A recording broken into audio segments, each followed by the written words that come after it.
We give the guarantee for your loan. మీ అప్పు మేము 100% అప్పు అరేంజ్ చేస్తాం. ఆ అప్పుకి గ్యారంటీ కూడా మేమే ఇస్తాం బ్యాంకుకి. మీకేమైనా ప్రాబ్లం ఉందా అందులో? ఏమైనా ప్రాబ్లం ఉందా సార్? ఏమీ లేదు సార్. చెప్పాలి మీరు. నేను క్వశ్చన్ వేస్తుంటే చెప్పాలి, అందరికీ అర్థం కావాలి. సార్ ఏమీ లేదు సార్ ప్రాబ్లం. అప్పు నేను ఇస్తున్నా, అప్పుకి గ్యారంటీ నేను ఇస్తున్నా. అప్పు నేనే అరేంజ్ చేయించా, గ్యారంటీ కూడా నేనే ఇచ్చా, ఈఎంఐ కూడా నేనే కడతా. ఏంటి సార్?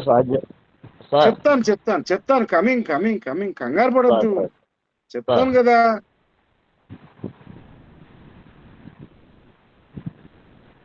మీకు నెల నెల ఇంత ఆదాయాన్ని ఇస్తా.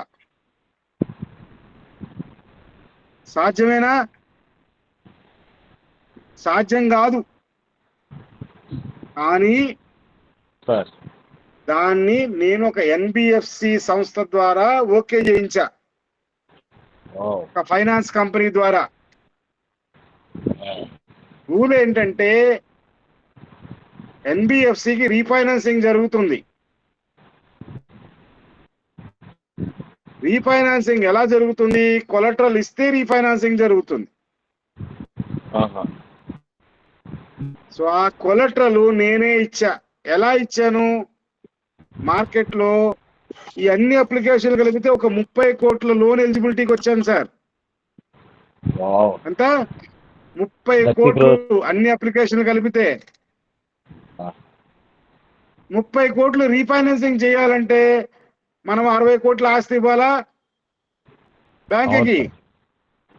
ఈ కూరగాయల షాప్ పెట్టినప్పుడు వీడి దగ్గర తిండికి ఠికానా లేదు. సారీ, ఏమనుకోవద్దు, తిండికే ఠికానా లేదు. వీడు 60 కోట్లు ఎప్పుడు పెట్టాలి? పెట్టలేడు. అప్పుడు ప్రైవేట్గా అందరికీ అనౌన్స్ చేస్తా, మేము ఫైనాన్స్ చేస్తాం మీ ప్రాపర్టీ మీద అంటే కంపెనీస్ వాళ్ళు వస్తారా రారా? లోన్ ఇస్తామంటే వస్తారు. ఎవరికైతే బ్యాంకులో లోన్ రాదో ప్రైవేట్ ఫైనాన్స్ కోసం వస్తారు. ఆ ప్రాపర్టీని మా సంస్థకి మార్టిగేజ్ చేస్తే, మేము బ్యాంకుకి మార్టిగేజ్ చేస్తే మాకు లోన్ వస్తుందా రాదా? చెప్పాలండి ఎవరో ఒకళ్ళు. వస్తాయి సార్. వస్తుంది కదా. అంటే స్టార్టింగ్ లో 50,000 లేని షాప్ ఓనర్ కి ఇవాళ 100 కోట్ల ఆస్తి వచ్చిందా లేదా? అంటే ఇప్పుడు ఆయన 100 కోట్లు సంపాదించినట్టేనా కాదా? సంపాదించినట్టే. ఇప్పుడు వాడిది చిన్న షాపా పెద్ద షాపా? పెద్ద షాప్ అవుతుంది. అంతే. ఎందుకు మీరు ఆలోచిస్తారు?